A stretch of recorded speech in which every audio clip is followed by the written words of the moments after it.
Hello, and welcome back to the Dramatic Dream Dragons podcast here on the 5-Star Network. I am, as always, your host, Sondre Björn, and we are, as always, a podcast all about Dragon Gate and DDT Pro Wrestling. We are the full trio here, back together again. Both Yannik and Dylan are here. How are you guys doing?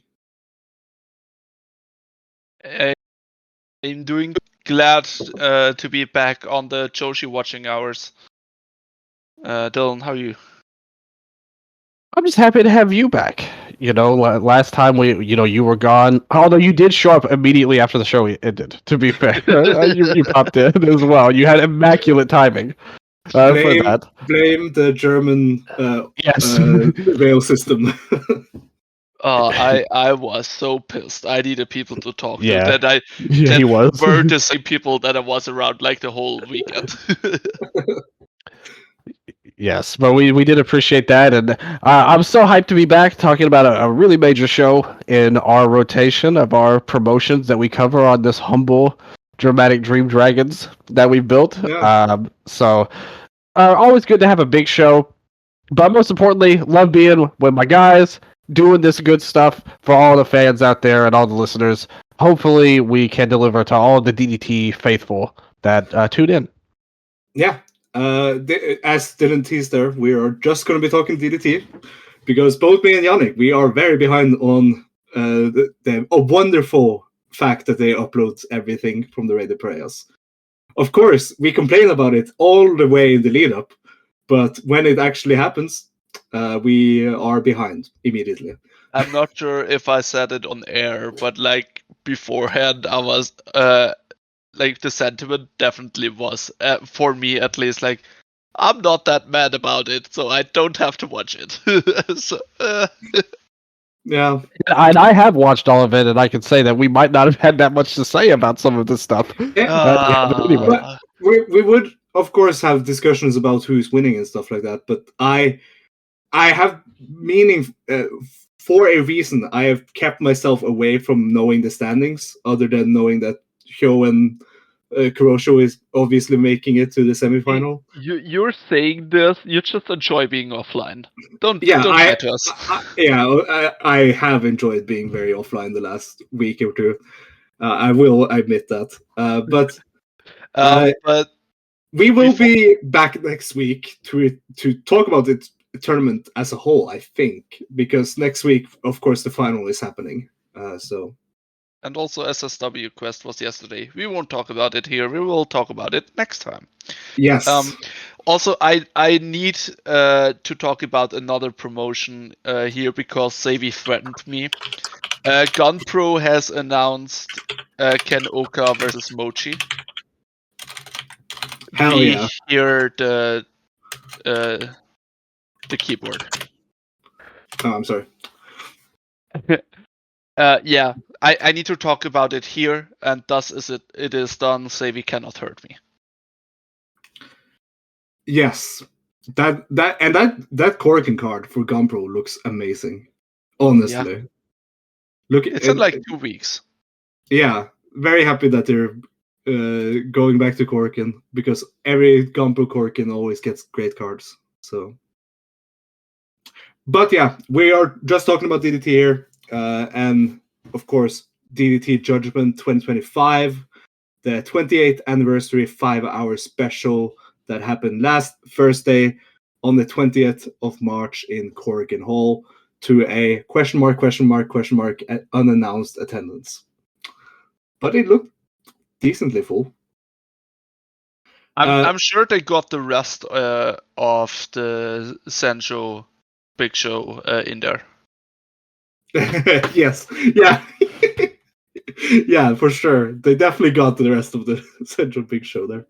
Ironically, question mark may be the most honest attendance reported in Japanese wrestling this year. That is actually true. That is true. But it's been the entire year for DDT. They just stopped announcing attendance this year. It's interesting. And I kind of like it because it means I don't have to fight with anyone about it.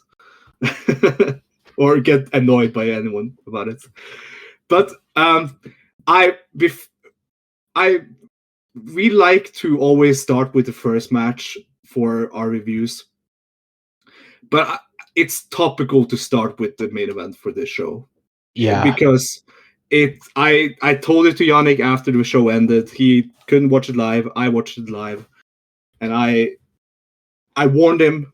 Masahiro Takanashi got injured in the main event, in the finish of the main event, and it kind of put a whole damper on the show for Yannik, as have been told. Yeah, like kinda. Not watching live obviously isn't like the same anyway. But then knowing what it will all lead up to is kind of But there's still like parts of this show that I really enjoyed. So. Oh yeah. But yeah, we have to talk about the Masahiro Takanashi injury. Chris Brookes versus Masahiro Takanashi was the main event in Korakuen on Judgement for the KOD Openweight title. Tag team friends, longtime friends and tag team partners going at it in what I can say up until the finish was a very good match. A great match almost. 21 minutes and 17 seconds. V3 and 4, Chris Brookes happened when he hit a praying mantis bomb to that. We're pretty sure it was on the praying mantis bomb that was the finish that he got the freak accident, which was basically that he Masahiro Takanashi, like when he pinned Masa, you could see Masa was in visible pain, and he just needed to. He couldn't move his shoulders at all, so of course he didn't kick out. And it was good of them to go home. Maybe they should have gone home sooner if he. Of course, we don't know when the injury actually happened, because it can be from the landing from the top rope, or it can be from the actual praying mantis bomb. Dylan, up until the injury, what did you think of Chris versus Masa? See, and that's kind of the tricky part when looking at this match afterwards, is that, you know, what they did, I thought it was far from a perfect match anyway, in my opinion, but it had a lot of heart to it. Like, you could tell that Masa was going all out to make this the best that they could. Brookes, I think him as in this role as the champion, and it's particularly in this role against a very heavy underdog challenger, I don't think he has a strong enough moveset to really carry the amount of times they had when he was so dominant. You know, it wasn't a back and forth. Yeah. He really took a lot of this match early on, and I think he kind of hurt the match overall. Yet again, we're talking away from the injury, trying to separate that just from the match itself. I thought it was definitely a good main event with a lot of heart that would really get over with the DDT fans. But I do think Brookes as the champion, it's going to be interesting to see how he goes against Koroku, because he's in a similar little spot where a guy, first-time title challenger, he's going to be the overwhelming guy that's probably going to dominate a lot of the match.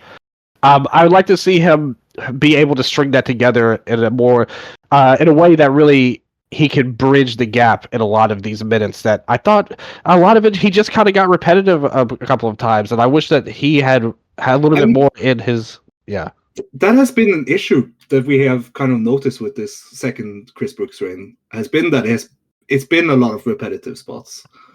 Like in the Shuji Ishikawa match where they would for like 3 minutes just doing the stapler thing. Yeah, no, that's a great point in and of itself. And here also, like, they had some really good crowd brawl moments and moments on the outside, but they also just kept repeating the tape. They went back to the table a lot of times. Just before they put him through the table, where I think was open. And I think for his part too, Masa, there were some parts where it felt like Masa was not really at his full speed, in terms of being able to execute a lot of the moves that he had. I thought there were a couple of spots that they felt like they weren't really on the same page.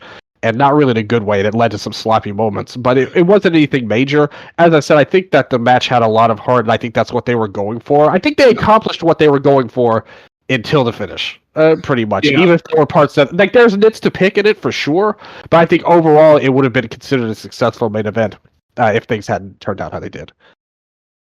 There was a really, really good Takanashi near fall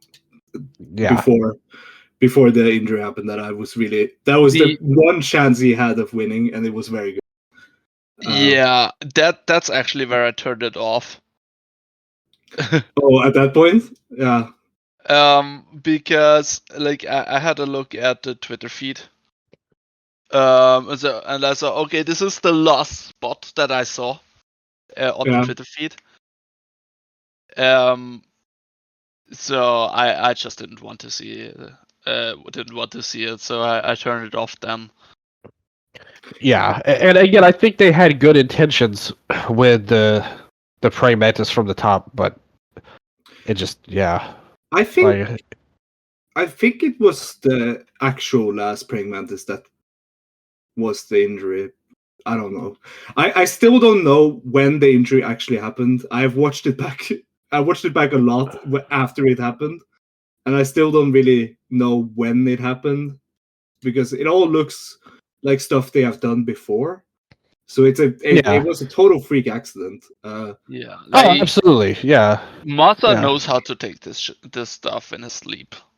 Like, he's an absolute professional. Like, how long is he wrestling? 20 years? Like, running 25? Something like that. He's been wrestling for a long time. Yeah, he debuted in 20. This is his 22nd year. Yeah.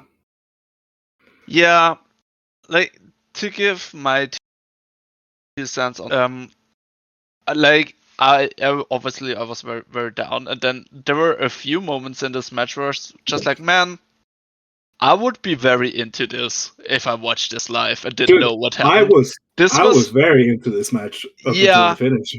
This is I can totally see your criticism, Dylan. You're absolutely not wrong on that. But it is a very honest match in this was Masa versus Chris, kind of what did you expect this was gonna be. So I had a ton of fun with the match itself, like in the extent that I could. And this was from the announcement of the match, this is what I expected. Maybe I didn't expect like the lengths they would actually go with like storytelling wise with we need to stop Chris. Yeah, I wasn't counting on that. Chris going a bit too far in the violence. Yes, exactly. Like Honda holding him back and stuff. So. And that was nice storytelling. I liked that. Yeah, I thought that was actually interesting. Yeah. And Kodo coming out and Kudo that was Kudo awesome. Was so good. I hated that I saw that on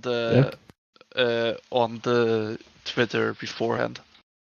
Yeah, but he when the finish happened, he got injured, and it was a neck injury of a cervical vertebrae C5 and C6 fracture and a spinal cord injury. Was what they found out, and that is the update now. He has had surgery. He will be having to undergo treatment for a pretty long time.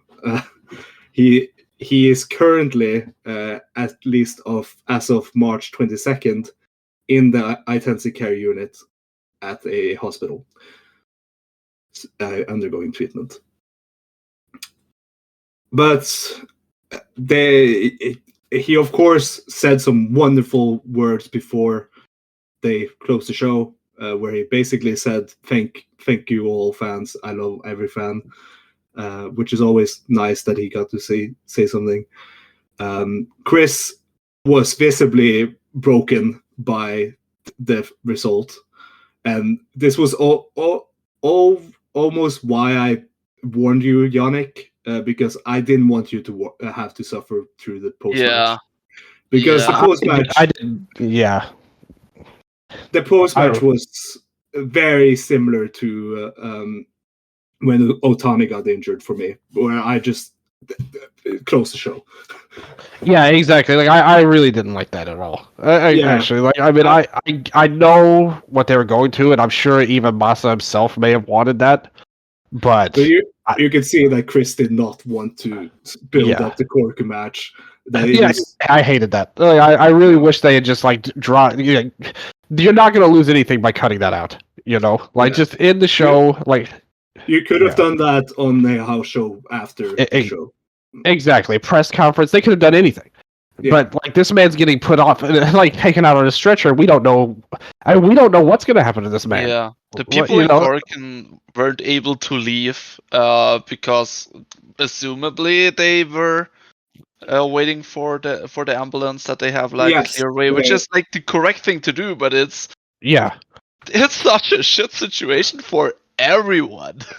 Yeah, I would have hated to be in the building for that. Yeah. Michelle was tweeting about it.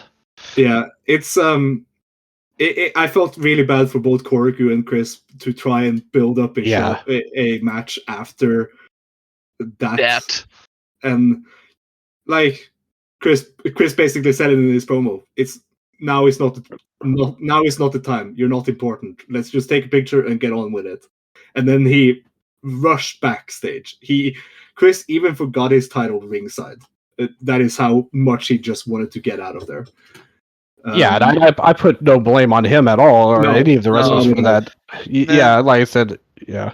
He has just maybe fatally, no one knew at the time, injured the guy that took care of him, when he came first to Japan, and the first months during the pandemic and everything. Yeah.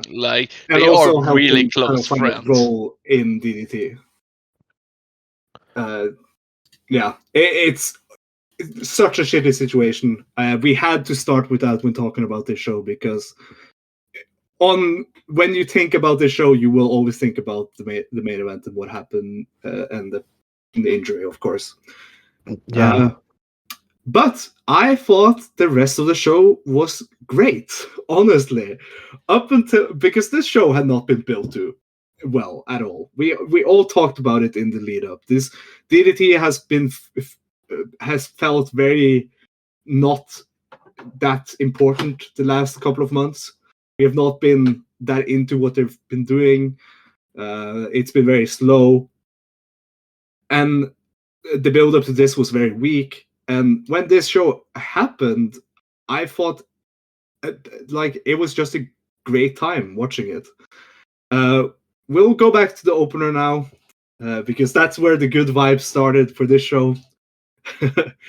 With the KLD 6-man tag titles vacant decision match, which was also Kazusada Higuchi and Shunma Katsumata's double return match.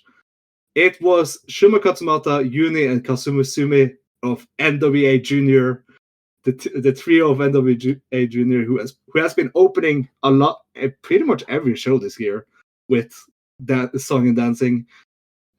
They defeated the trio of Harimau, Kazusada Higuchi, Ryota Nakatsu, and Yuki Ishida when Sumi pinned Ishida with the schoolboy after 11 minutes and 29 seconds. And NWA Junior became the new 6-man champions.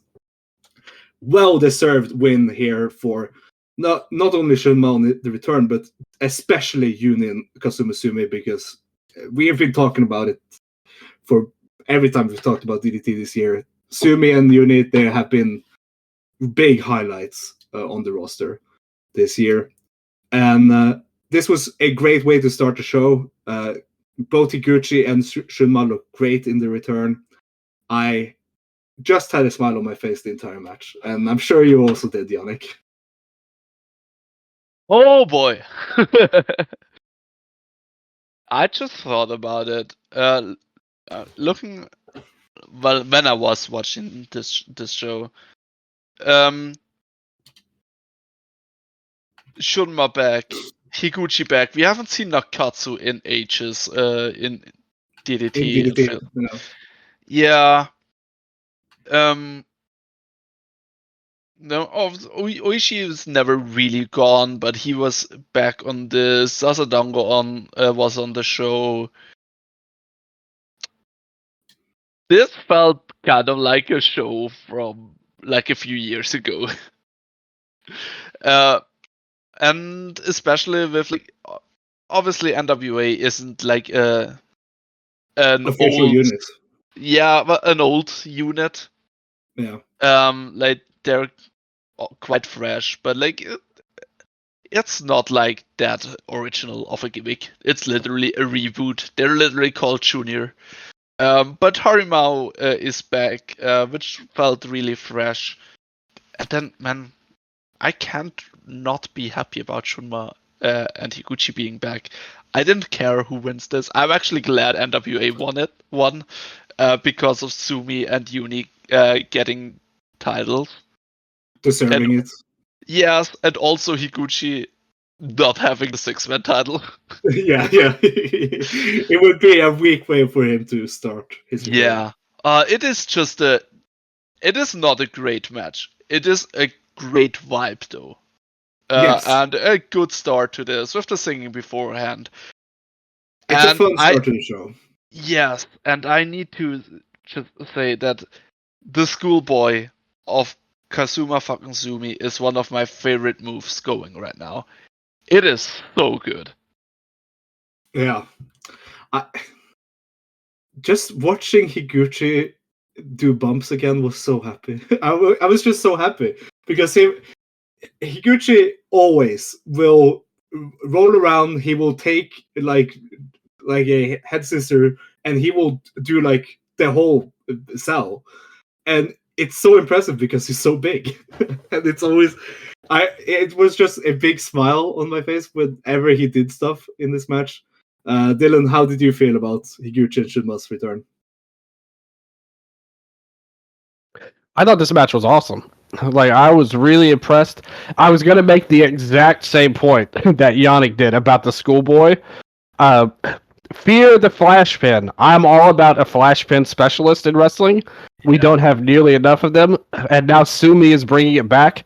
And I love it. Like, back in the day, one of my favorite moves in Dragon Gate was the backslide from heaven. You know, so we're seeing a kind of similar vibe with this schoolboy that he's bringing in. And I fucking love it. Like, I think it's a great idea. I think he's really good. I've always been really high on him.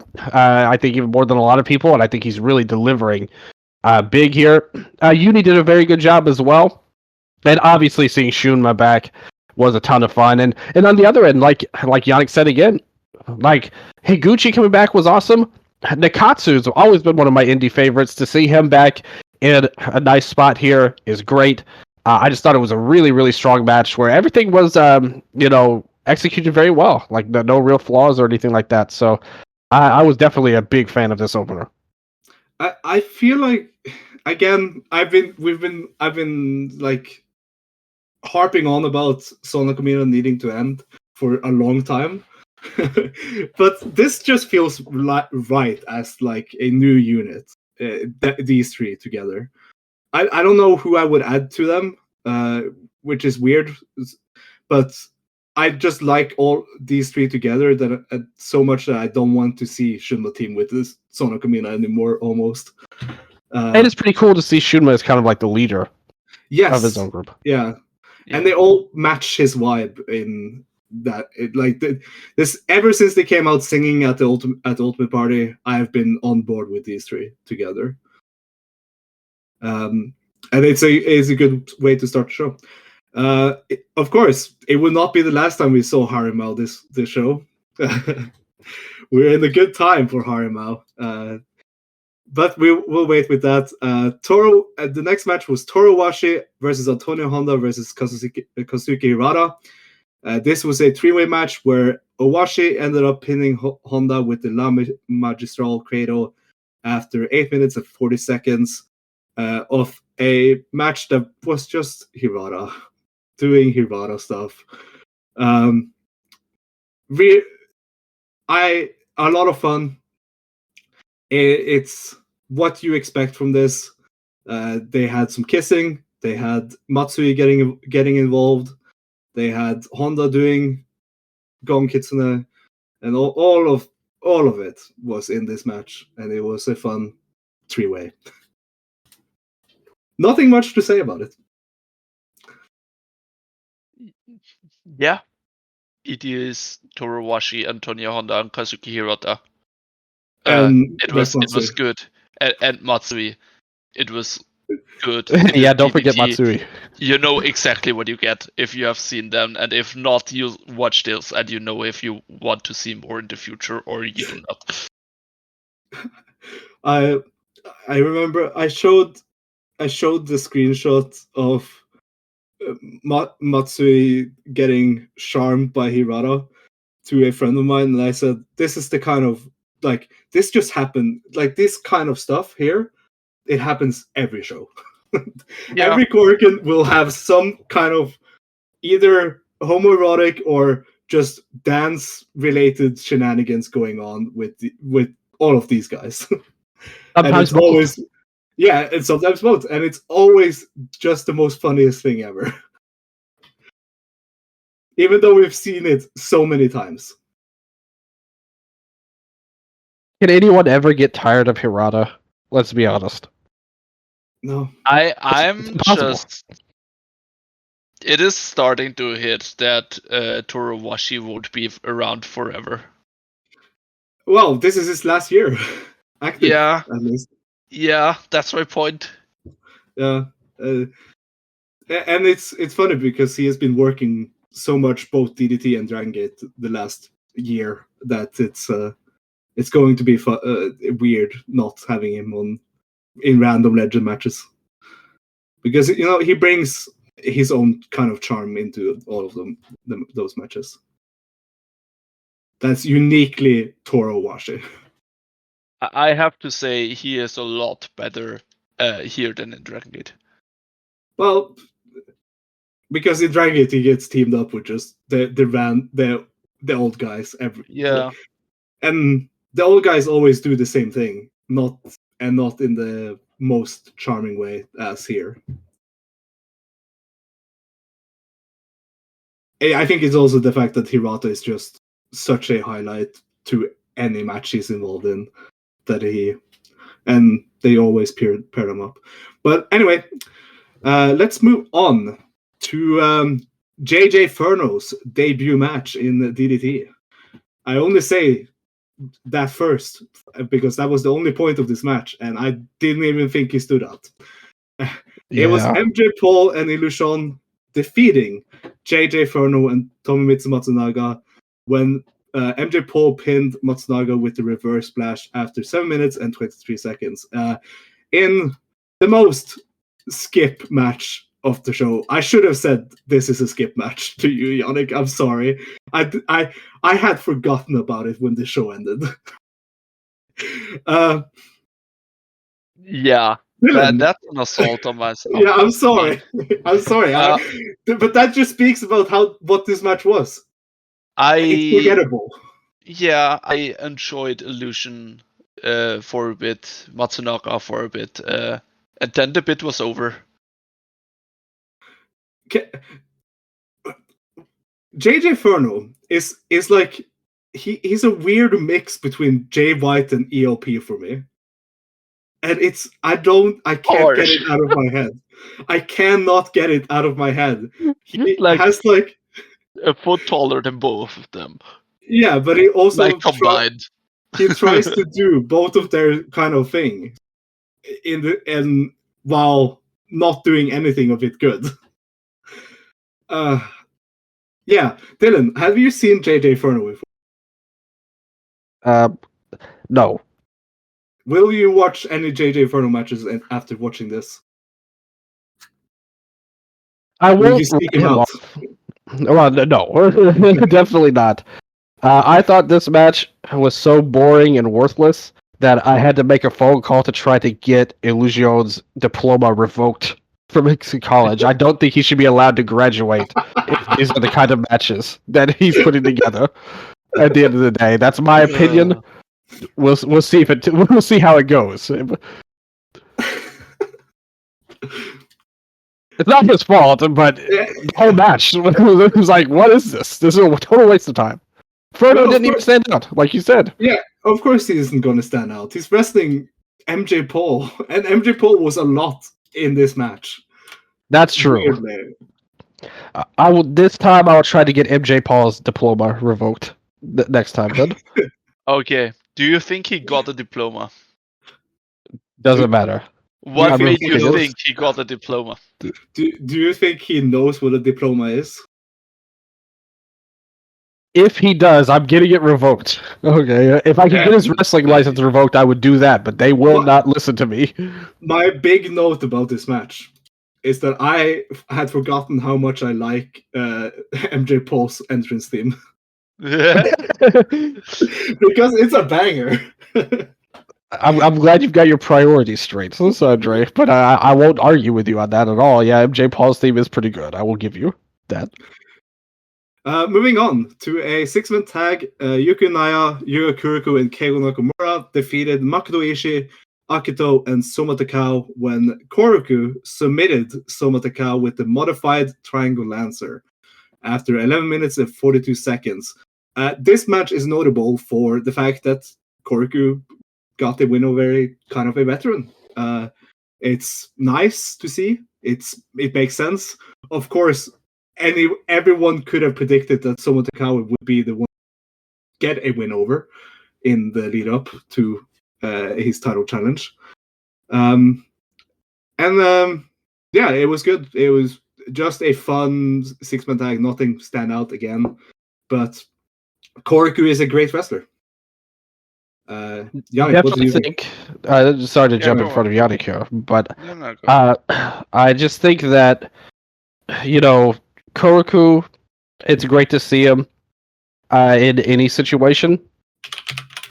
And I definitely agree that beating Soma Takao is the sign that you are moving up in the world. So I'm happy that he was able to do that. I actually thought the sequence was not that great, to be honest.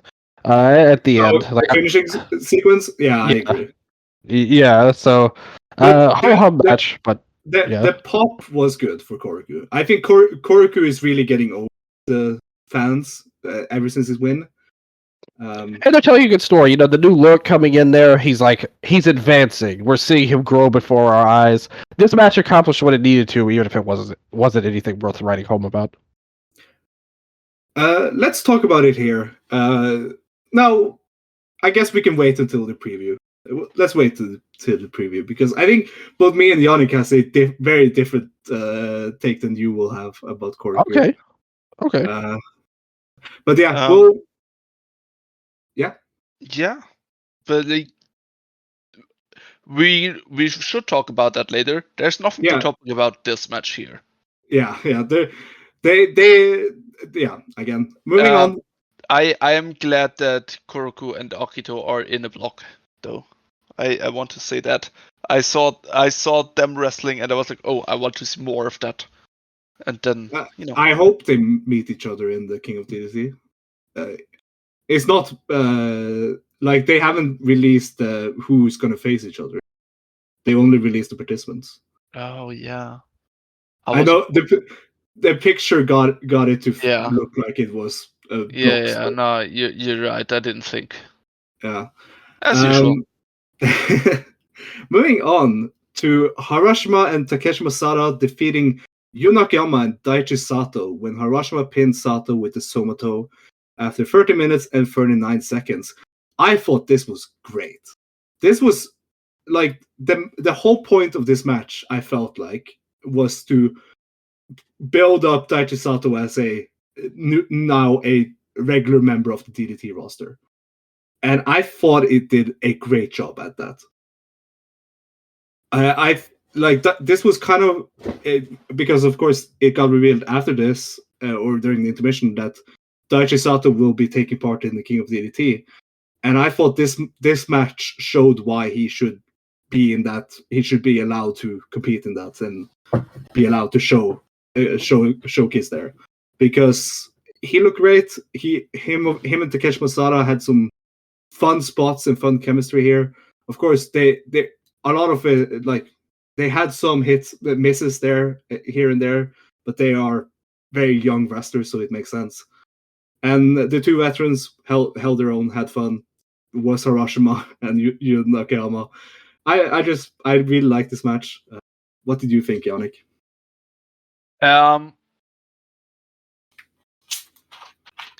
I thought the match was kind of just there. Honestly, I like not bad in the least, but it has no staying power for me. But it's perfectly fine in the mid card. I agree on Daichi Sato. I'm so happy they got him permanently, and I think he kind of massively outshined Takeshi Masada here. Yes, he did. He did. And he's 16, so I think he will be turning 17 this. Dylan, what do you think? Yeah, good match that accomplished what it needed to. I wouldn't say it was spectacular or particularly special. I thought Masada did pretty good, actually, here. I thought him and Harashima, they had a nice little team going. I thought they worked pretty well together in their roles. I liked what they brought to the table. Sato's so young that it's great to have him on board just to be able to have him grow, and hopefully he'll be a legacy wrestler for the company if all goes well, of course. Talented guy for sure, but still got a long way to go. I'm not really passing judgment on him one way or the other. I think Harashima brings more to the table than Akiyama at this point, in my opinion. But still, it was. Yeah, of course. Yeah, so I like that team better than Sato's team, actually, in this match. I thought it was pretty good. Like, probably the best match, like, to this point, besides the opener.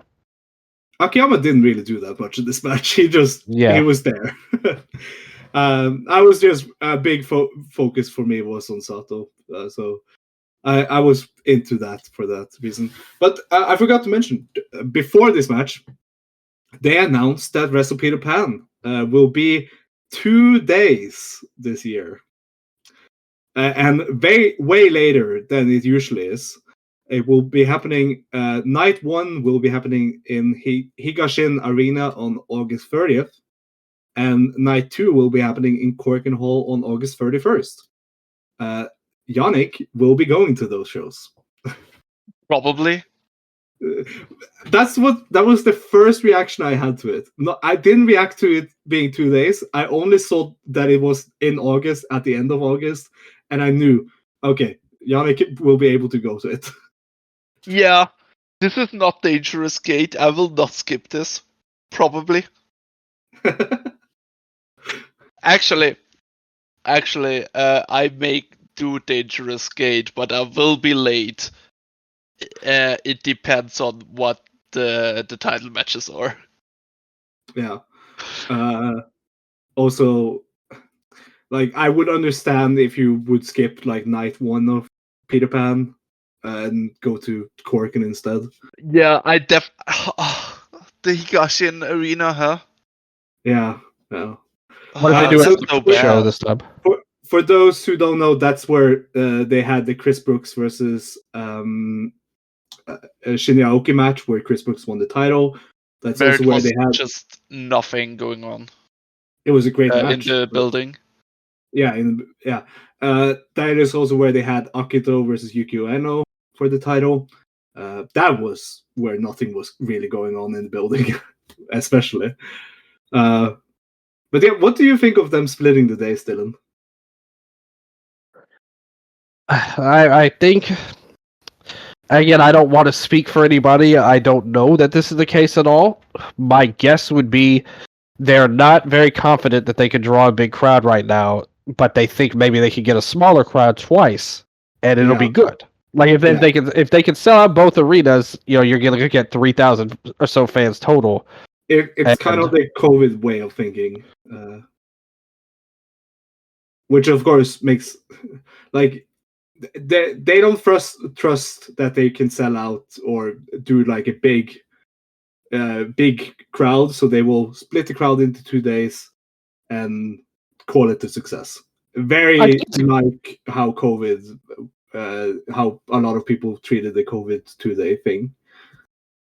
I think it's a good move moving it later, though. You dodge the G1 in this scenario. You dodge Kobe World like last year. Yeah, that's true. Yeah, we won't have. Yeah, that's a good point as well. So, but that definitely, I think that part is a plus. Ideally, you would want it to be in a sumo hall or something like that. More than this. I mean, there's no way you could look at this and be like, yes, great decision. This is a wonderful news. Yeah. But I think it was practical, probably. Yeah. On a purely selfish, I am very excited for a full DDT Kurikan Hall. This is something I haven't experienced yet. Yeah. The 2 days, man, that's kind of a bummer. On the other hand, I hope we get 2 neat 3-hour shows, and not like a 5-hour one. So and that's a good Also, please don't give me. Well, if it's a 5-hour show, please give me Mao versus Taka again, so I have my break. But ideally, with 2 3-hour shows, I don't need one. Yeah.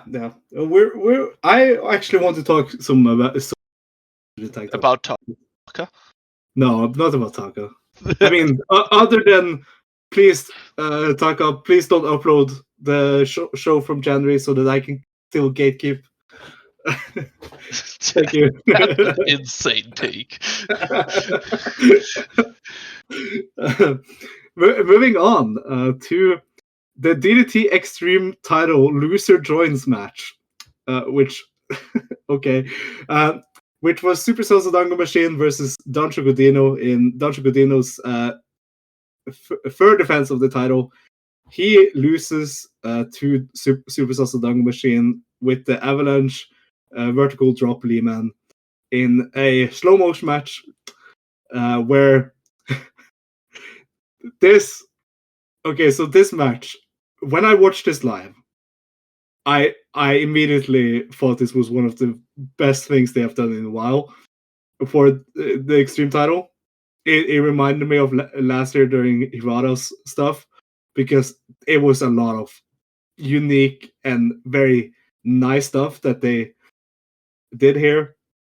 So the whole thing was Amon Surumi, who is, of course, the GM's alter ego, the GM's Vince McMahon character, came out and said, this match is going to be fought under slow motion rules. You're all going to witness some new stuff. And he only wanted the wrestling to be slow motion. So everything was slow motion. Dino came out in slow motion, and here's when they first did what I felt made this match great. The inner monologue being told to the fans in the building and online was started when Dino kissed his first fan, and they for almost a minute had the entire monologue, anime style, being told while Dino kissed him from the fans' perspective to the building over speakers. It was glorious. It was glorious. This continued not only with fans. It continued with Dino and Super Salsa Dango Machine. It continued with Matsui. It continued with the cameraman. It continued with one of the commentators. It continued with the GM. It continued with everyone. It was amazing. And here is why it was amazing. Every one of the monologues was well written. It was well written storytelling, which is so weird to say about pro wrestling. Like the cameraman, for example. That was my favorite part, to be honest. So funny. How I hate this. I hate filming this guy. I'll censor him with my finger. The middle finger. That was the best part. And every time Dino did his Dino thing, you could just see a big middle finger in front of the camera, and it was amazing. I've also thought the commentator's point of view was amazing also. Her monologue, where she was basically saying, I don't want to watch two ugly men fighting. I came here for the twinks. Which, of course, I immediately screenshotted and thought, I'm going to use this a lot in the future for when a old man match get tired in either one of our promotions. Yes. It was just so much fun parodying of the DDT comedy and fourth wall breaking, where it's self-aware comedy. And always self-aware comedy I always love because it shows that everyone knows it's a dumb thing, and I really love this match because of it. It barely is a match. It's no wrestling match at all. It's just a comedy segment of fun shenanigans. I feel for two things in this. First of all, the dog.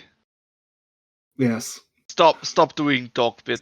Stop doing it in the ring. Thank you. Man, it's gotta be fucking awkward to hold that kiss for a minute when you're not informed about it. I'm pretty sure that fan must have been informed that he was camera for a minute. For over a minute, he must have been informed or planned. For a little bit, the fan in the sitting behind that was also on camera was doing also the slow motion bit. I would also do the slow motion bit in the background, definitely. I would have taken a very slow motion sip of my strong zero or something. But yeah, this was fantastic. I loved it. Everything about it was well written. Is the best way I could describe it. I think I said it to you, Yannik, after the match. I said it's one of the best written wrestling matches this year, and it was weird to say it because you don't take how a match is written into account because that's rarely a thing you think about. But a shout out to Ash. Oh, absolutely. They kind of teased that they're going to do more with the dog, though. Yes, that's the problem. He's now a permanent roster member. Yeah, because Dino lost, Haku, his dog, became a permanent DDT wrestler. He became a roster member, which I am very worried about. If they try to do a Haku versus someone match, I will not be a fan. Oh, you know that's coming. Because I have not liked when they have done bumps around him, because they have done that, and you can just see he is scared just walking in the ring. And as a dog person, and as a dog owner, I can notice it. I see when he is uncomfortable. Yeah, I have a dog too. It seemed like by the end, when they put him on the microphone, he just was very confused about all of this, and obviously not knowing the extent of this insanity that went on around him. Yeah. But yeah. I mean, Dino is making money off of selling merch with the dog in it, so. Well, yeah, that is true. That will 100% be true. Dylan, what do you think of Superstar apologizing to Stardom and Taro Okada? After it's about time. Look at how much Sasadaga Machine has harmed that company and Taro Okada personally. I've been waiting for this, and I thought you were too, Sondre. Yeah, I mean, go on. I'm sure Saya Komitani and Tom Nakano have been deeply hurt by whatever Sasadaga Machine has done. Yeah, I mean, clearly his shenanigans have done so much harm to that company, and it's about time he took responsibility. Oh, it was funny when he also said after that. He said, "In wrestling, even if you put your future on the line, nothing good happens." Which is like True. a morbidly true thing about pro wrestling. But moving on to something very awesome, because after this, they did the intermission. And after the intermission, out came Naomi Yoshimura. And he said, for the first time since 2022, I am ready to come back. I have been injured since 2022, and I will be returning to the DDT ring next month on April 6th. Fantastic. Harimau is truly 100% back. We finally have the full unit here again. I'm so happy Yoshimura is coming back. We've all been waiting for that. Like, it feels like monthly for over a year now. Some were worried that he would never come back. So the fact that he's ready is great. And he looked really happy. He looked really happy. You know who also looked really happy? Ryota Nakatsu. Yes. No, Time but to get booked. Time to get booked. and there isn't really much to say about this other than it is finally the time for him to return. Yeah. I hope he was training. I hope the thighs are still the thighs, capital THE. Yeah. And I hope he can feel comfortable again in that ring. Yeah, that's a very important part of it. But yeah, looking forward to his return. We're gonna preview that show after we've talked about this show, so we'll wait with what his return match is gonna be until then. Moving on to Daisuke Sasaki versus Kanon. Daisuke Sasaki ended up winning with the La Mystica crossface lock after 11 minutes and 34 seconds in a match that was basically a handicap match. Which is funny because they set up a handicap match after that, which is basically going to be a rematch of this match. What this match did was just beat up Kanon. Kanon was not entertaining in his comebacks, but what I thought was very fun was just seeing how hard Okatani went after him whenever he had a chance. And I also really like how for 11 minutes, where almost every minute there was some kind of damnation interference, some kind of distraction, Kanon would not get help from any baby faces. Like, he is so alone against damnation that it's almost comically funny. I mean, he was also still like Damnation. Like, same gear, same antics, exact same look. Like, he looked like he was still like heartbroken about it. He looks like he's in denial. Yes. And honestly, if that's not like the spin they want to do with this, it's terrible. Yeah. And Okatani was so hard. He went so hard after him. Yeah. But I other than seeing Conlon getting beaten up, this wasn't that anything special. It was damnation. I'm willing to not give up on it yet. I am also. It is clearly just continued setup for what's going to be a handicap match that is probably going to be worked very similar to this. But still, it's. I hope there's some goal in the end here. But I haven't seen any reason for Conlon to be better as a babyface than a heel yet. Yeah, well, I thought I was that I would be interested to watch Kanon versus Okatani. as a singles match, and we're getting it. Yeah, first handicap match though. Yeah. But yeah, Dylan, what did you think of this? Well, I think if there's a positive to be taken from it, it is kind of that storyline because it's something really. It's unique in wrestling in a lot of ways, but like very realistic in real life. Like, if you put your heart into someone and they betray you, you don't just automatically hate them. Like, a lot of times you really hang on and think you can make it, like, fix everything. Yeah. So, like, and that's kind of how this story is playing out. Like, he wants to be a damnation, even though they've turned on him and discarded him and treated him awful, like, ultimately. Yeah. So I think that, and I think we've all been in some sort of situation like that before. So and that's a very realistic and human feeling that we don't get to see play out in wrestling.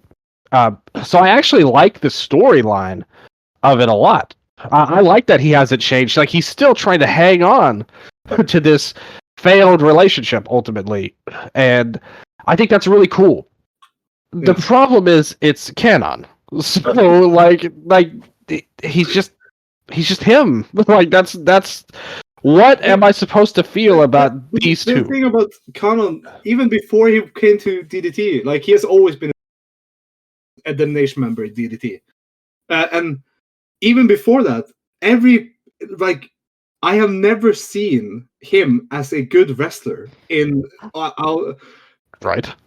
Like, I didn't see him as a great wrestler in JTO. The few matches I saw of him before he got signed with DDT. And I don't see the potential that they probably hope for him.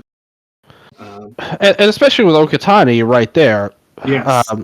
And I do feel that we'll get some kind of advancement with him in that handicap match, because why else would you do it? Like, ultimately, like, I don't think just doing the same thing over again would serve any real purpose. Even if that purpose is for them to have a match like this, and then he finally breaks out of Damnation. He's like, all right, now I have to move on from all of this. That's at least a step forward. And I mean, as for this match, I didn't like it because it was just so repetitive and over the top. But on the other hand, it's like, what if they had just tried to do a regular match between him and Sasaki? That would have been awful. So I like that they actually went this route of, like, this wasn't a match per se; it was just a beating. Like, set up for next month. Exactly. So I kind of like it better than what could have been. But I'm just not into this angle. But I do, like, on paper, I like it a lot. I just think the parts in play are not going to. Like, I don't want to watch them. The wrestler is miscast. Yeah, exactly. Like, if this was somebody that I thought was great or, like, had potential, I would be really into this. Like, if they told a very similar story with anybody, like there's so many guys on this roster that you can point to. It kind of reminds us a bit about when Endo was in Damnation. Not the same story, of course, but it's we had seen proof of Endo being great. Is the thing. And with him, he moved up. He moved forward in a good way with Burning. Like that. I mean, I didn't love that ultimately. It was a very hit and miss run for him, but he stood tall as the man. The thing was also we have seen proof of him being great and as a babyface as a rookie. We have not seen that for Kanon. Yeah, Endo was way better than Cameron right now, like what he saw then. So, I thought that was a different story entirely. But I like the idea of this storyline. I'm just not convinced he's like it's not even anything they're doing wrong. He just doesn't have it for me. So I really want to see him take a step forward. It's not like he got a chance to show it in this match at all. If there is anything there. It's not like he's really been given that opportunity yet, because for the good of the storyline, he can't. So if there is something there, I hope he gets a chance to show it soon. And maybe we'll look back at it and be like, hey, this really worked. And to be honest with you, I thought another issue I had with this, I thought that all of this ultimately was to serve to build him up as a sympathetic guy. Like, he has nobody. Like, he's fighting this group on his own. But I really thought, remember when they announced that match originally? When that came up on the screen, Sasaki versus him, the crowd gave a great reaction to it. Like, they're already there. Like, you know, like, he already has good heat from the fans. Like they're already into this. So I didn't think the crowd was never the issue with Conan. Exactly. So that's not like they needed to go so far with this overall, because like they're there, like they're riding with him. I am wondering who is gonna end up saving him from the babyface side. It should be Harashima. Then they do a tag run, and if you have a bad tag run with Harashima, yeah. Yeah. What about Ueno? I think Ueno is also makes sense. That would be the most widespread team I've ever seen. That would be the most bulldog team ever. Same thing, honestly. Yeah, Same thing. Yeah. It's an interesting thing. I look forward. I think all of our takes about this entire thing will be more one way or another when we have seen the ultimate payoff of. Yeah, good point. But yeah, so Sasaki said you're bad. You're nothing but a loser. Next month, Okatani is coming back. He is needed for damnation. Kanon, you will be sacrificed for Okatani's return, and it will be Kanon versus Hideki Okatani, and don't run. So they're forcing him to have a handicap match against Sasaki, which is of course going to accept because he wants to get back in the unit, I guess. Then we had the King of DDT announcement. We can talk about the participants after. Let's talk about the tag title match first. Fuminori Abe and Takuya Nomura, astronauts, outsider team, freelancing detectives. Everyone knows who astronauts is. Everyone who's watched in Puro knows who astronauts. They were facing Mao and Toy, the tag champs, in Mao and Toy's second defense of the tag titles they won at Ultimate Party. The KOD tag titles would end up changing to astronauts when Abe submitted Toy with the O Majigatame after 60 minutes of 17 seconds in a very fun, very, very fun match. I know a lot of mixed opinions on this match of astronauts not being too bully as they should have been. Too much Mao and Toy being DDT, I guess. But I thought this was a good mix of both styles in a way, because we had Mao and Toy try and do the astronaut style, and we also had astronauts matching up with their speed, kind of in the high spots and stuff like that, and very high speed wrestling. I was very into this match. I really liked it. I thought it was a very great way to start astronauts' run in DDT that they're obviously going to have now, that I didn't expect them to have. I thought everything about it was just right. I would say it's the best match on the show, work rate wise. Dylan, what did you think about this?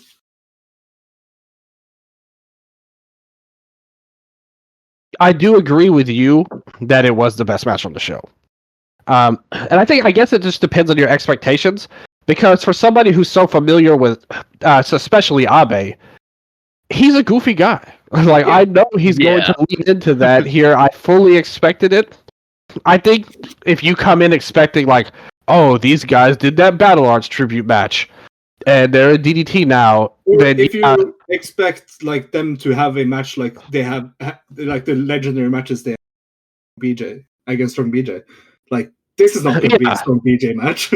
Yeah, exactly. So I never expected that at all. I expected pretty much what we got, which was a really good match overall. And yes, they did lean into the DDT stuff sometimes, but I had no problem with that at all, really. I think that, especially somebody like Mao, like, nobody is confusing Mao with, Daisuke Ikeda. Like, at the end of the day, He's like, literally the second coming of Yujiro Kobayashi. What are you talking about? yes, exactly. He's the one I think we always compare him with. He just has hair. That's the only difference. Okay. Ah, I see. Yeah, that's why people don't make that connection more. But Why I think have you're we really never opposite. got Smile Pisari 2.0? We Mao and should. Harashima. Yes. Yes, exactly. But I thought for their work, though, I have to say I thought Mao and especially Toy stepped up to the plate here.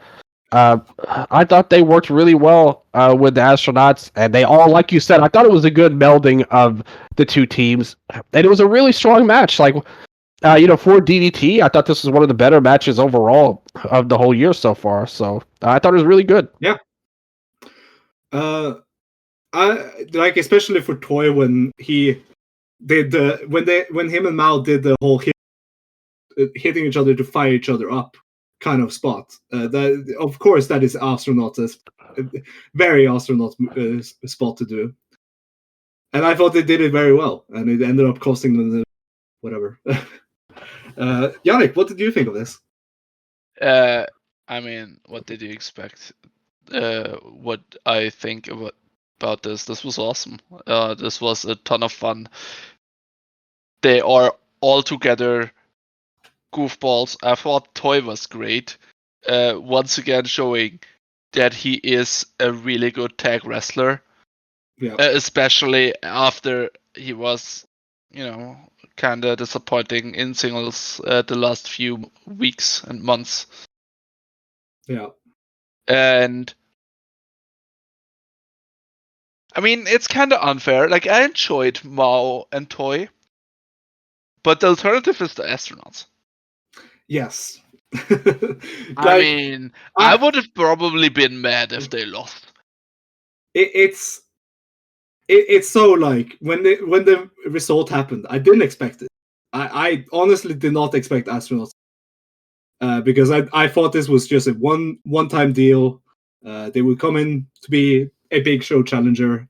Made sense, and I didn't think they would come back. And we saw that last year at this very show with New Period coming in for the tag shot. Great example. I didn't think about that. That's such a great example. And yeah. So, of course, the instant reaction was awesome. Like, I immediately said yes, because it means more astronauts. And when I saw who they're setting up as the next challengers, I again said yes, please. It will bring great match quality. It kind of I thought Mao and Toy was on a good run, of course, but never really felt like a long-term tag champ team. So I'm into this. It means more astronauts on Wrestle Universe. Always a good win. And that's kind of the difference between them and before, because remember, in the match with New Period and the later one with Go and Kotage, Burning was on that big tag run that they were really establishing then. Yeah. And here with Mao and Toy, like they've already succeeded. Like Toy's got his big win getting this belt, so it's not like they needed to have a longer run either. And so it makes seems sense. like Mao is probably taking a break from DDT in the upcoming month, considering he's not in King of DDT. Yeah, he's basically Miyu Yamashita. Yeah, I think he's like, there's a reason why he's not booked in King of DDT. And he got announced for that New Japan show. He already got announced for a New Japan show, which is hints for what I think his summer plan is going to be. Because I think there's a good shot of him being a Best of the Super Juniors participant this year. because there's nothing going for him. He's not in the King, so he's not being the challenger again for Peter Pan. So even though, like in the ideal world, I still stand by that he should have won against Ueno. We all agree on that, I think. But yeah, in hindsight, considering what like it led to at the time, I was cool with Ueno winning. Considering what they did after, I think it would have been a lot better if Mao had got his big moment there. Yeah. Yeah. But yeah, a lot of good stuff in this match. I really like. And out came Keigo Nakamura, who said that the next challenger for the first challenger for astronauts, will be Keigo Nakamura and Shinya Aoki. And everyone were like, yes, please. I think this is going to be the real bully astronauts match of them just bullying Keigo. Keigo's going to be perfect in that role, too. Yeah. By the way, I just want to quickly shout out Shinya Aoki. After his big one MMA fight, when he shouted out Masahiro Takanashi and Brookes as well. Dedicated to my lines. Yeah. I didn't even know that he had a recently. Yeah, he dedicated it to those two, so big respect to Shinya. That's great. Also, how old is he now? Why is he still winning his MMA fights? It's crazy because that part of him never gets brought up or really used in any way. He's literally one of the greatest MMA fighters of all time, and one of the greatest Japanese fighters. He's a legend, and he's just doing this. Yes. Yeah, I mean, that is something that a friend of mine who is actually that very into MMA, he had seen YouTube clips of Shinya Aoki, and then I had posted a picture of Shinya Aoki during when I was in Japan, and he got so confused. Wait, he is doing wrestling? Oh, show him the kendo mat. Yeah, will you be surprised at what Aoki's up to? Yeah, I basically said that in the time. Oh yeah, March 23rd. A very recent win for him. Yeah. Shinya Aoki, real motherfucking guy. Yeah, big respect. Yeah, that's awesome. I didn't know that. Thank you for bringing it to my attention. So cool of him. Let's move on to the last match we haven't talked about on the show. Minoru Suzuki versus Yuki Ueno for the DDT Universal title. Yuki Ueno fails in V1 after 23 minutes and 32 seconds when Minoru Suzuki hits the Gotch-style pile driver to get the win. Of course, this match, a lot of people didn't really care about this match in the build-up. And the first 10 minutes didn't really live up to anything. But I thought this match started getting good when they did a lot of heat spots in the crowd. And when they got back after that, I thought the last 5-10 minutes in the ring was very good. Weirdly enough, I didn't expect to be into it, but I was. And of course, Suzuki winning is kind of a shock, but also not a shock because it's the Universal title. It's obvious, it's on such a random rotation wheel of names right now, and it's not a critique of the title, while also being kind of a critique, because I think it makes sense to do it with this title because you're going to the States, put it on someone that's obviously popular in the States, and have him defend it against some random guy that will probably beat him. And the only thing that I have an issue with is that this title is away from anything DDT storyline related. It's just a outsider / DDT homegrown trade title now, which is fine. Last year we had Mao hold it for the record-setting run, so for it to just be a rotation title this year isn't that big of a deal. And it will probably end up on some random guy during WrestleMania weekend. Minoru Suzuki immediately said after he won the match that he's going to defend it in the States. So I wouldn't expect. I could see him just dropping it to someone and someone that DDT obviously likes. And yeah. Match was Gringo Loco, we are getting you back again. No. No. And it gets the title of who I didn't think should have won the title from Gringo anyway. Other than getting the title off of Gringo. Like, I said it when he won it. I didn't want to see him with this title. And I stand by that. So, whatever.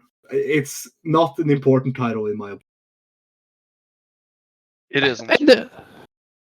There was just no upside with Ueno as the champion. Again. No, because we've seen it. Exactly. Like that's what I'm saying. Like there was no further, like nowhere he could go with this realistically. I do have to say, I'm really not a fan of how this all played out at all. This man was like a really strong champion for you just a year ago, and it was really well received. They did good. Yeah, and it's like you just sacrificed him to Suzuki for what? What is the end game with this? And just like last year, you sacrificed him to Aoki for what? For yeah, well that didn't. Yeah, that did yeah. It took. We had no idea what the of the Aoki win was. So, yeah, they have obviously lost faith in Ueno. That's what it feels like. And I mean, maybe his plan is that he's going to win the tournament and, main event Peter Pan and get his title back that way. But please don't. Well, that's what I'm saying. Like, even still, like the way they've gone about it would make that so uninteresting. And I don't know. Higuchi's right there. Well, I mean, yeah. Well, Higuchi, yeah. Well, we'll they lost trust in him a long time ago. But not in Korakuen. Peter Pan is in Korakuen this year, not in Sumo Hall.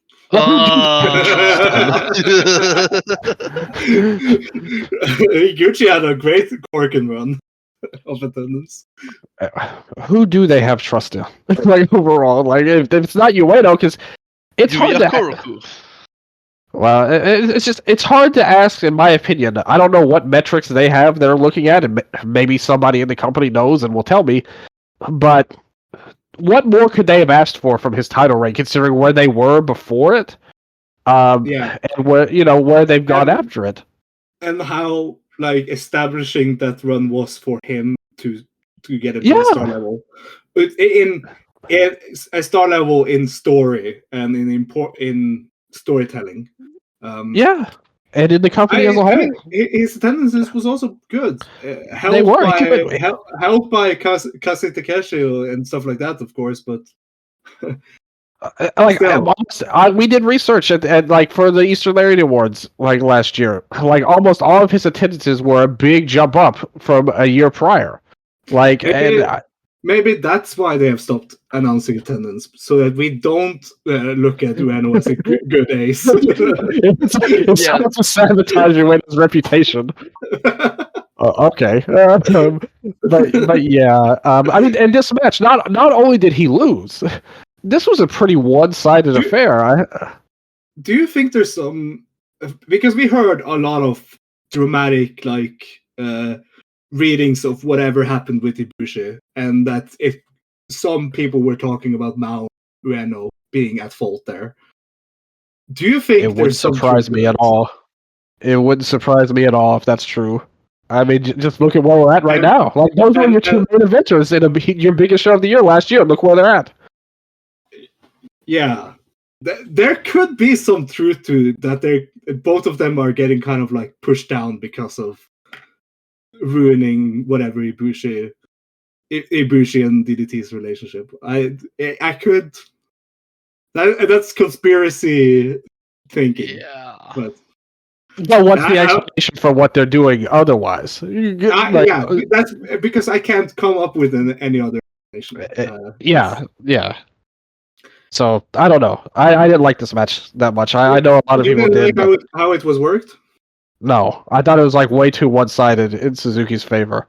That is true. That is very true. Yeah. And it was just too damn long for what they were going for on top It of was very long. Yeah. That I was- didn't have because I skipped into it and watched from like half point. Oh. And then it was quite good. In fairness, that is what I told you to do. Great advice. We did not have that luxury, unfortunately. But I mean, I know a lot of Well, people. I like it, but, directly yeah. asked you if I could skip the whole match, and you said no. I said no because I thought the last again. I really liked the last part of the match, but I also thought you shouldn't skip all the way past the match and miss that he won the title. Oh, I mean, at that point I knew about it. yeah, okay. Yeah. Interesting title. He has said they haven't said who is going. They actually had an announcement about that today. Actually, that tomorrow. So tomorrow on Wednesday, the 26th of March, they will be announcing during a press conference. I think who Minoru Suzuki's April 18th Las Vegas opponent is going to be. So who do you wish? Let's say he loses the title there. Who do you wish wins it from him in America? A year ago, I would have said Speedball Mike Bailey, just so I could get Speedball I'm over. already bored. But Speedball has been signed to AWs.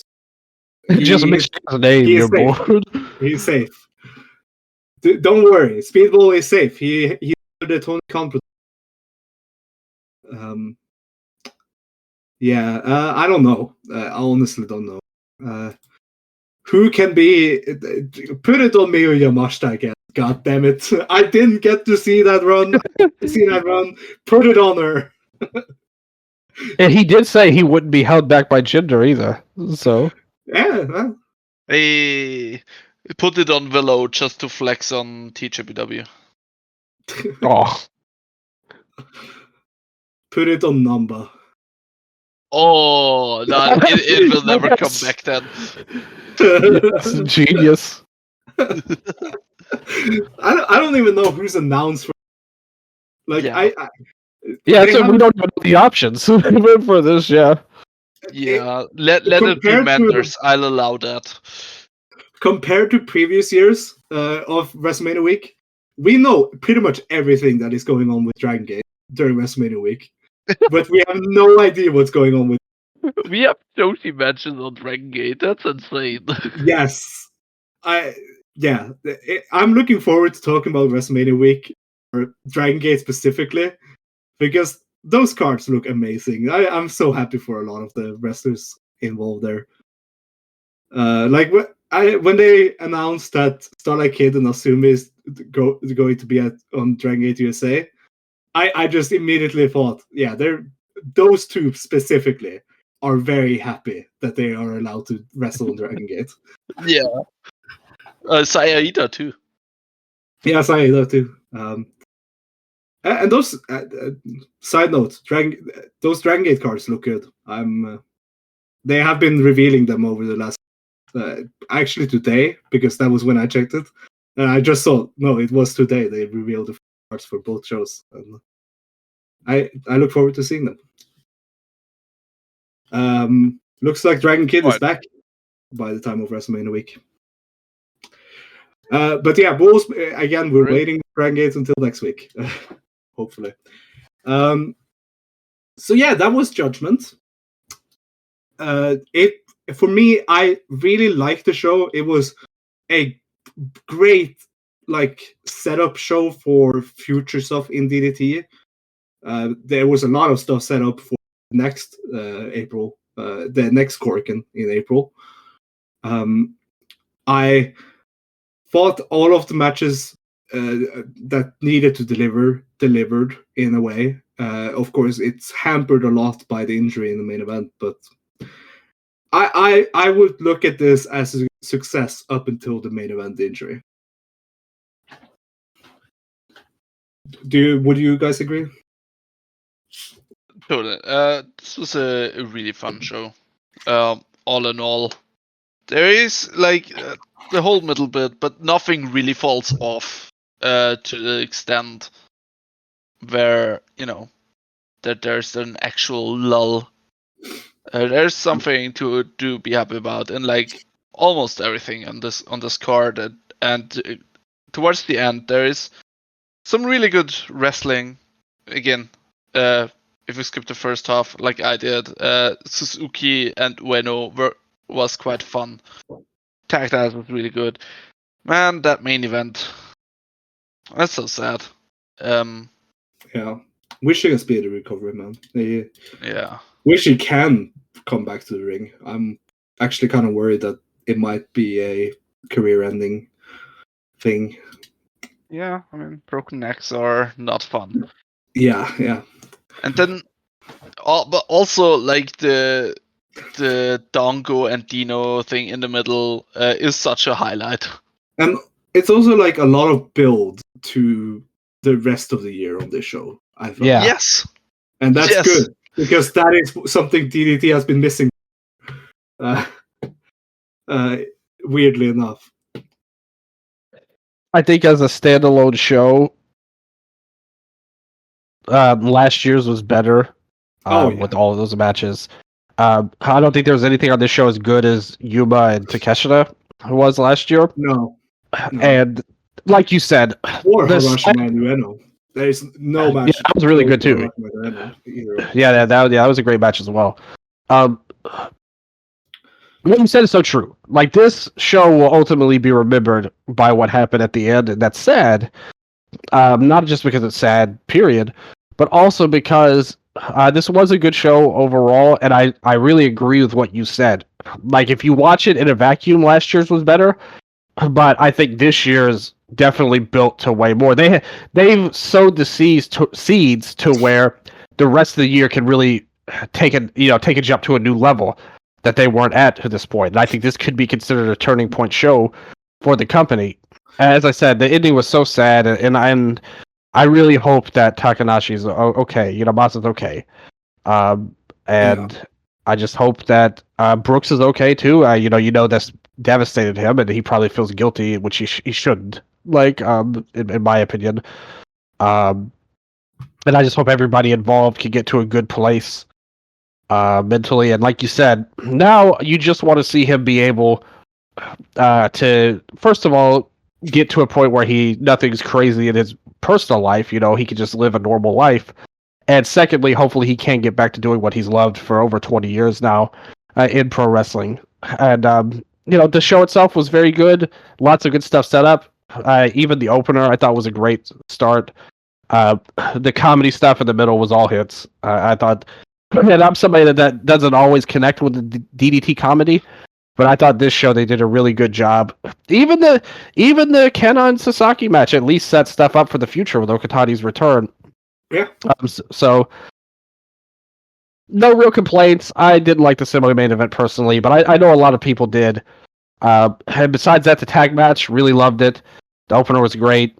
Good stuff set up, and hopefully we can move forward in a good direction for the company as a whole. Yeah. We, of course, have already a full card for next on April 6th. A lot of these matches were set up in the show. DDT Change Age 2025 in April on the 6th of April in Corkin Hall. Not this upcoming Sunday, but the Sunday after that. The card is a 7-match card as follows. Actually, an 8-match card because it has a dark match. Torowashi and Antonio Honda versus Paul and Yushin. Then we have a special 6-man tag: Mao, Kazuki Hirata, and Kumadori, the TikToker, versus Shuma Katsumata, Yuni, and Sumisumi. So that's Dance terrorist, right? Yeah, the dance terrorist. That's gonna be fun. So NWA Junior versus Mao and 2 dancers. Should be fun. That's a very fun opera. I'm really looking forward. Then Yun Nakayama versus Daichi Sato in a special singles match. Then Naomi Yoshimura's return match, which is full Harimau. Kazusada Higuchi, Naomi Yoshimura, Ryotsu Nakatsu, and Yuki Ishida versus Yukio Naya, Toy, Takeshi Masada, and JJ Furno. I think JJ Furno could stand out more. At least get a chance to show some potential here. Then 2 versus 1 special handicap match. Daisuke Sasaki and Hideki Okatani versus Kanon. Then a very funny tag match of Harashima Dachi Dino versus Minoru Suzuki and Yuki Ueno. He is forced to team with the guy that took the title from. Yeah, that's funny. I saw that. Then, of course, the semi-main Fuminori Abe and Takuya Nomura, Astronauts, defending the KOD tag titles versus Shinya Aoki and Keigo Nakamura. I think everyone has that match circle. You should have that match circle. Then, of course, the main event, Chris Brookes versus Yuya Koroku for the KOD Open title. Okay. Both me and Yannik have been talking about this. We both want to see Yuya. I want to see them try to do something shocking. Give the young guy the win. Try to establish a young guy right out of. I think it would be a cool decision to do. What do you think, Dylan? Yeah, I mean, I'm on your side on that. I'm not really in love with this Brookes run right now. And he's somebody that we've all enjoyed very much. As a young guy coming up, and to see him get this shot is great. I hope that he has a great match. I personally don't think he's going to win the title at all, but if he did, that would be awesome. Like if that happened, I 100% approve of it. Yeah, like we don't think it's gonna happen. to be clear there, but No. The thing is, Yuya is really over with the crowd. Like audibly, you can hear him. You can hear it. They're really into him, and this Chris run is just not working. And then with the Masa match ending how it ended, like it's unfortunate and not in anyone's control, but like maybe they should just end it. And it would obviously be a risk. I would fully expect him to lose like V0. But, that's kind of fine. It would be very interesting. Yeah. I mean, now's as good a time as any to roll the dice. Yeah. Yeah. I just saw something that we haven't talked about.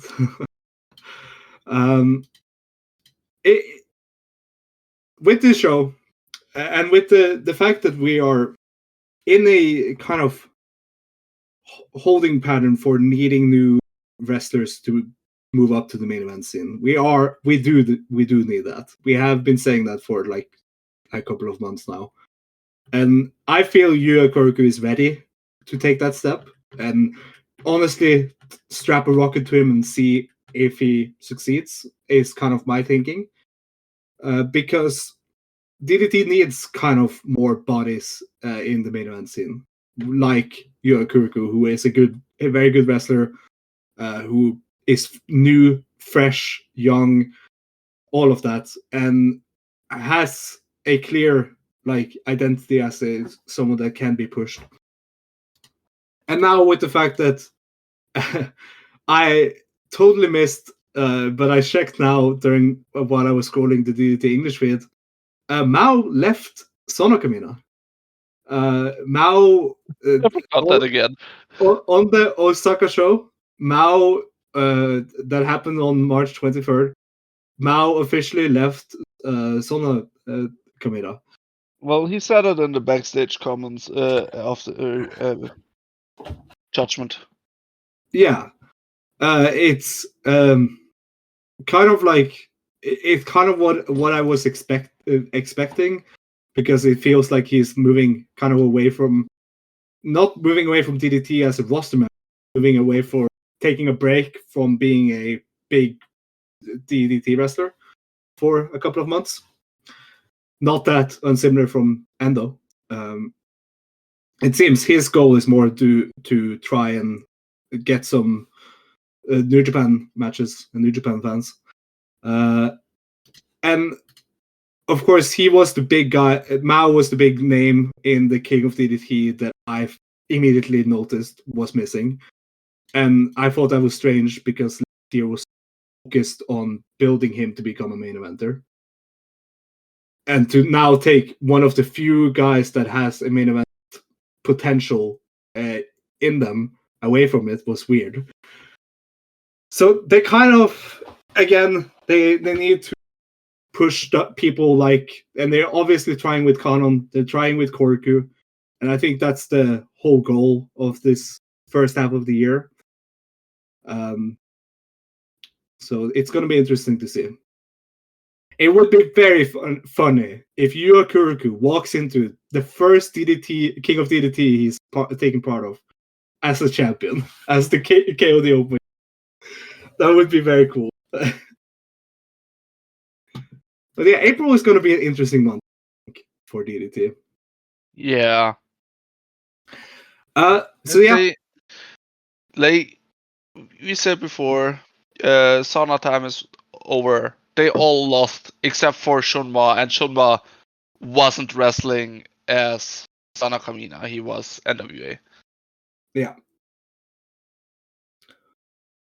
And I feel like him as the lead of NWA could make him be a credible like Korakuen challenger for the KOD in the future, which I thought he was already ready for.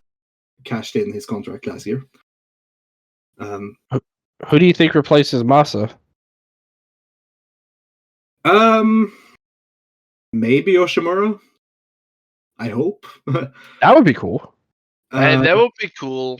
Maybe a bit early. I don't know. Yeah, we'll see. We'll see how he performs on April 6th. But I could see maybe put Nakatsu. I mean, Sumi? why not? or Sumi. I mean, both Sumi and Yuni aren't, so it would be weird. Illusion. Hideki Okutani is already. Yeah, he's Yeah. Yeah, let me run through the participants of the King of DDT. It's Harashima, Daisuke Sasaki. He was announced. Masahiro Takanashi was announced during the video package, but obviously isn't going to do it now, as we talked about. Kazusada Higuchi, Yukio Ueno, Akito, Shuma Katsumata, Chris Brookes, Yukio Naya, Kanon, Takeshi Masada, Hideki Okutani, Toy, Shinya Aoki, and making both of their first appearance in the tournament, Yuya Koroku and Daichi Sato are the final participants there. Where is Keigo Nakamura? Yes. Yeah. Have Keigo take Masa's place. I agree there. Yeah. Ultimately, they can put whoever in Masa's place because that person can just be a someone that gets eliminated in round one. So yeah, which I do, yeah, that which is of course what the thing is with it is single elimination, and that's always what is kind of fun with it. The schedule for King of DDT will be opening night will be happening on 6 during Golden Week. Second round will be in Korakuen, of course. First round. Second round will be in Shinjuku Face on May 10th, and the final will be on the 25th of May in Korakuen Hall. So if you're going to Golden Week in Japan, check out DDT. I think the first round will be happening just at the end of Golden Week, I think.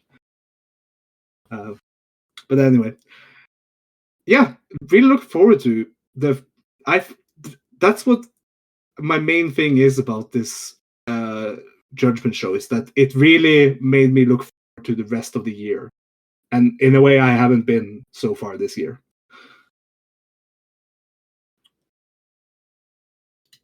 Yeah, I think that was a good show. It feels like kind of shot in the arm for DDT.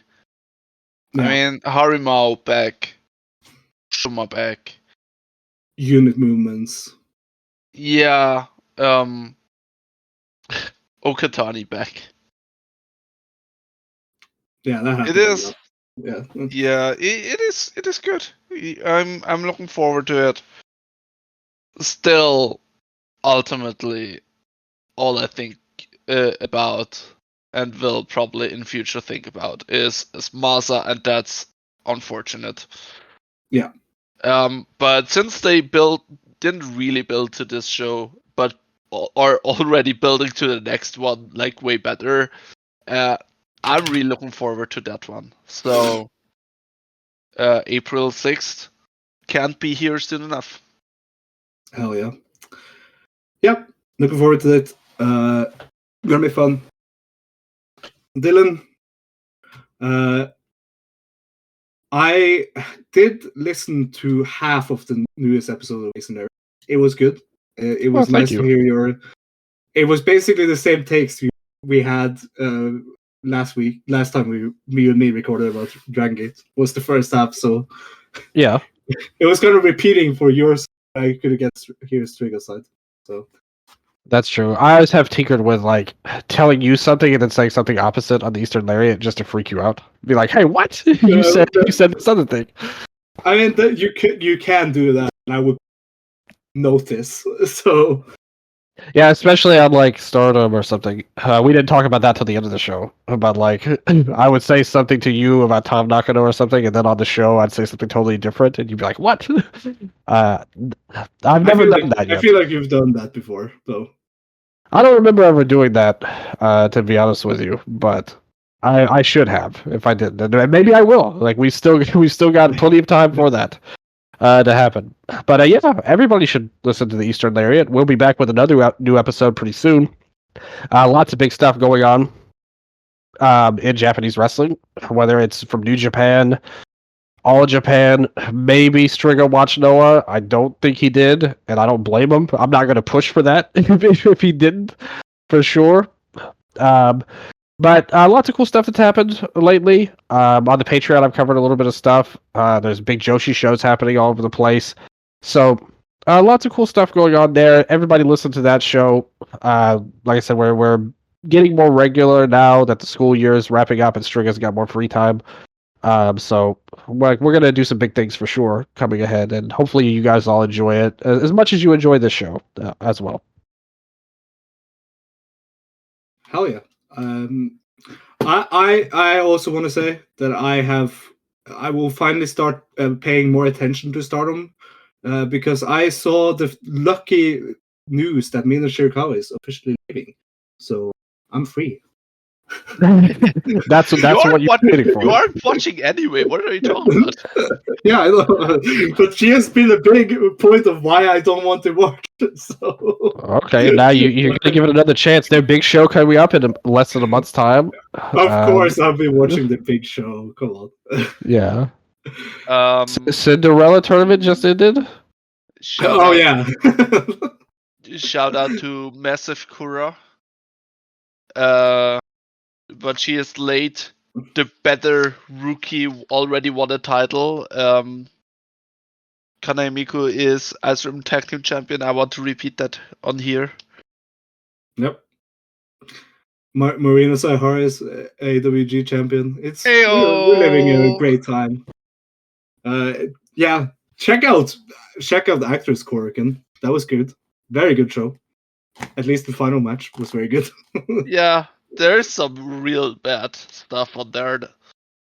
Yeah. I mean, it's Actress.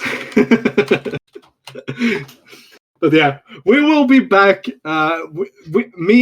Yannik will never be able to catch up. I will be trying during this week to be catching up with the Rey de Parejas so that we can have an honest talk about the entire tournament on after the final ends on this upcoming Sunday.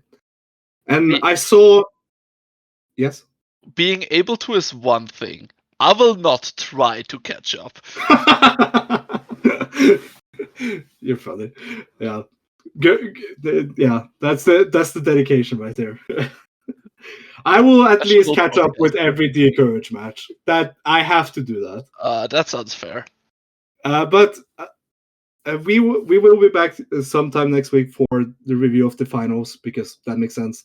And also, both DDT and Dragon Gate has Korakuen Hall in April back-to-back days. It's DDT on April 6th and Dragon Gate on April 7th. So that's going to be an interesting time. But yeah, until then, enjoy wrestling. WrestleMania weekend coming up. Please order your tickets to the Dragon Gate shows if you're going to WrestleMania week. I've seen that they have sold very well, which is good. And yeah, until next time, as always, be ready, wake up, and go.